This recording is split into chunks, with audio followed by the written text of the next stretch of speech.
ফাঁসির আসামিকে প্রেসিডেন্ট সাধারণ ক্ষমা করতে পারবে না। এটা কোরআন নিষিদ্ধ করেছে, যে আল্লাহর আইনে আছে, কোরআনে আছে, কোন ফাঁসির দণ্ডপ্রাপ্ত আসামিকে প্রেসিডেন্ট সাধারণ ক্ষমা করতে পারবে না, আল্লাহর আইন।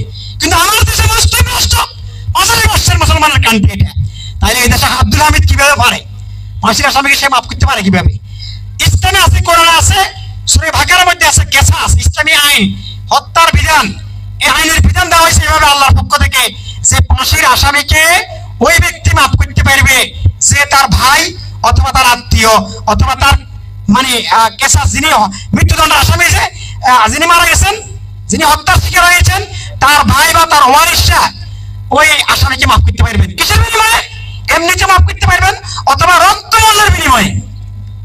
যে আমার ভাইয়ের লাশের বিনিময়ে সে 1 কোটি টাকা দিবে, 5 কোটি দিবে, 20 কোটি টাকা দিবে আমাকে, তাহলে আমি যদি সন্তুষ্ট হই যে ঠিক আছে 20 কোটি টাকা দাও আমাকে, আমি মানে গেছি, তাহলে তার বিচারপতি তার মৃত্যুদণ্ড মওকুফ করতে পারবে। এটা হলো ইসলামী আইন, ইসলামী শরিয়া ল এটা। তাহলে আল্লাহর আইন, এটা আল্লাহর আইন। তাহলে এই দেশের আইন কিসের? আইন হলো রাষ্ট্রের প্রেসিডেন্ট সাধারণ ক্ষমা করে দিব। ভাই মানে গেছে আপনার, খুন হয়েছে আপনার পিতা, আপনার ভাই, আপনার বোন, প্রেসিডেন্ট ক্ষমা করার কে? হু আর ইউ? সে কে ক্ষমা করে? এই বাংলাদেশ কেউ চলছে, বুঝছেন? এবার এদেশের বিচার ব্যবস্থা কেউ চলছে, এদেশের অর্থ ব্যবস্থা কেউ চলছে, আজকে সুদ, ব্যাংক, সব ব্যাংক সুদ ভিত্তিক চলছে। আল্লাহ রাসূল বলছে সুদের সর্বোচ্চ গুনাহ হলো আল্লাহ এবং তার রাসূলের যুদ্ধ ঘোষণা করা। তাইলে সুদের ভিত্তিতে আমাদের ব্যাংক চলে, বিমা চলে, বাজার চলে, গার্মেন্টস চলে, সব কিছু চলে। তাইলে সুদের টাকা দিয়ে আমার জামা, আমার খাবার দাবার সব কিছু সুদের ভিত্তিতে হচ্ছে। আমি বাজার থেকে যে খাবার কিনে নিচ্ছি এগুলো সুদের ভিত্তিতে উৎপাদন হচ্ছে। যে গার্মেন্টসের মালিক, খাদ্যের মালিক, সে তো সুদের ভিত্তিতে ব্যাংক থেকে লোন নিয়ে বলে করতেছে সব। তাহলে সুদের টাকা নিয়ে সব করতেছে। আর ওই ব্যাংকে আমি চাকরি করি, ওই গার্মেন্টস আমি চাকরি করি, তাহলে আমি সুদের উপর থেকে সবাই সুদের পাইতেছি আমরা। তাহলে সুদের সবচেয়ে বড় গুণ হইলো আল্লাহ এবং তার রাসূলের যুদ্ধ ঘোষণা দেওয়া। আমরা সবাই যুদ্ধের সাথে জড়িত আল্লাহ এবং তার রাসূলের বিরুদ্ধে। কিভাবে আমাদের উন্নতি হবে, দেশ কিভাবে অগ্রসর হবে? এরপরে সুদের সবচেয়ে নিম্ন গুনাহ হলো আপন মায়ের সাথে জিনা করা। আপনার মায়ের সাথে যদি কেউ ব্যভিচার করে আপনি কি মেনে নেবেন? আপনার মেয়ের সাথে কেউ ব্যভিচার করলে আপনি কি মেনে নেবেন? আপনার বোনের সাথে ব্যভিচার করলে আপনি কি মেনে নেবেন? সেই ব্যভিচার চলছে সমাজে অব্যাহতভাবে।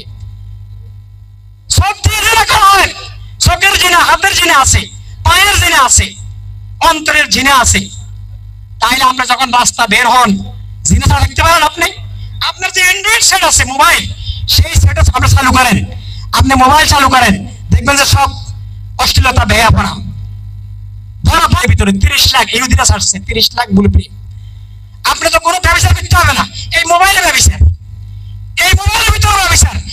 তখন এই মোবাইল যে যদি আপনার ভিতরে তাকওয়া লাআল্লাকুম তাত্তাকুন না থাকে, তাহলে আপনি যখন একাকী হবেন তখন আপনি এমন এমন ভিডিও দেখবেন এখানে, সেই ভিডিও কেউ দেখে না। তখন মনে করেন এখন তো কেউ দেখে না, আপনার বউ দেখে না, ঘুমিয়ে গেছে, বাচ্চারা নয়, আপনি একা দেখতেছেন শুয়ে শুয়ে, অথবা আপনার বউ শুয়ে রয়েছে, আপনার দেখতেছেন বসে শুয়ে। তাকওয়া কোথায় গেছে তখন? যদি তাকওয়া থাকতো আপনার ভিতরে, আমার ভিতরে তাকওয়া সৃষ্টি সত্যিকার অর্থে, তাহলে কিন্তু আমি এই কাজ করতাম না, যে আল্লাহর ভয়ে, যে এই কাজ করা আল্লাহ নিয়ত করেছেন, তাহলে আমি এই কাজ করা যাবে না।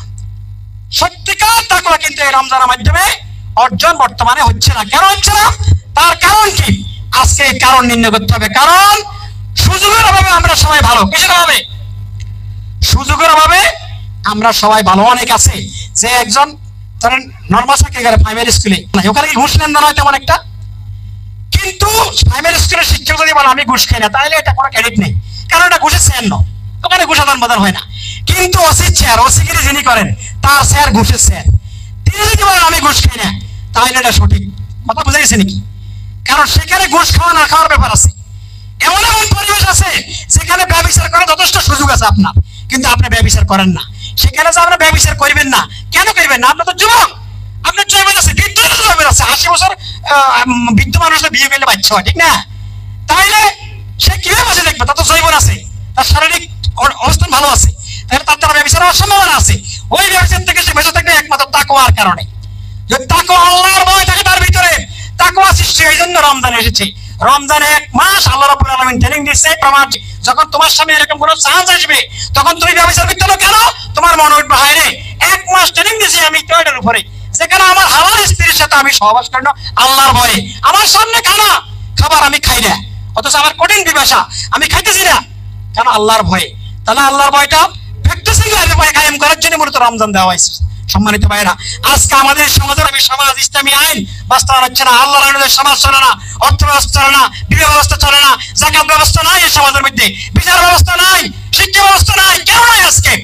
সম্মানিত ভাইয়েরা আমার, আজকে আসুন আমরা এই রমজান থেকে, আজকের এই আলোচনা সভা থেকে আমরা সবাই উজ্জীবিত হই যে কোরআনের আইন, কোরআনের সমাজ, আল্লাহর আইন, সব লোকের শাসন কায়েম করার জন্য আমরা উদাত্ত আহ্বান জানিয়ে আমার সংক্ষিপ্ত বক্তব্য এখানে শেষ করছি। সবাইকে ধন্যবাদ এবং মোবারকবাদ জানাচ্ছি।